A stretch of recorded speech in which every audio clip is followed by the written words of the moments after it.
Marc, chapitre 8. En ces jours-là, une foule nombreuse s'étant de nouveau réunie, et n'ayant pas de quoi manger, Jésus appela les disciples et leur dit : « Je suis ému de compassion pour cette foule, car voilà 3 jours qu'ils sont près de moi, et ils n'ont rien à manger. Si je les renvoie chez eux à jeun, les forces leur manqueront en chemin, car quelques-uns d'entre eux sont venus de loin. » Ses disciples lui répondirent : « Comment pourrait-on les rassasier de pain ici, dans un lieu désert ?» Jésus leur demanda : « Combien avez-vous de pain ? » 7, répondit-il. Alors il fit asseoir la foule par terre, prit les 7 pains et, après avoir rendu grâce, il les rompit et les donna à ses disciples pour les distribuer. Et ils les distribuèrent à la foule.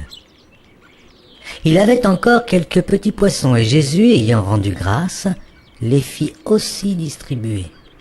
Ils mangèrent et furent rassasiés, et l'on emporta 7 corbeilles pleines de morceaux qui restaient. Ils étaient environ 4000 hommes. Ensuite, Jésus les renvoya. Aussitôt il monta dans la barque avec ses disciples, et se rendit dans la contrée de Dalmanuta. Les pharisiens survinrent, se mirent à discuter avec Jésus et, pour l'éprouver, lui demandèrent un signe venant du ciel. Jésus, soupirant profondément en son esprit, dit : « Pourquoi cette génération demande-t-elle un signe ? Je vous le dis en vérité, il ne sera point donné de signe à cette génération. » Puis il les quitta et remonta dans la barque pour passer sur l'autre bord. Les disciples avaient oublié de prendre des pains. Il n'en avait qu'un seul avec eux dans la barque. Jésus leur fit cette recommandation : « Gardez-vous avec soin du levain des pharisiens et du levain d'Hérode. » Les disciples raisonnaient entre eux et disaient : « C'est parce que nous n'avons pas de pain. » Jésus, l'ayant connu, leur dit : « Pourquoi raisonnez-vous sur ce que vous n'avez pas de pain ? Êtes-vous encore sans intelligence et ne comprenez-vous pas ? Avez-vous le cœur endurci ? Ayant des yeux, ne voyez-vous pas ?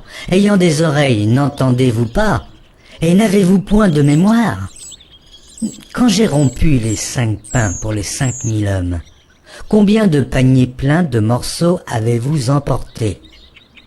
12, lui répondirent-ils. Et quand j'ai rompu les 7 pains pour les 4000 hommes, combien de corbeilles pleines de morceaux avez-vous emporté ? 7, répondirent-ils.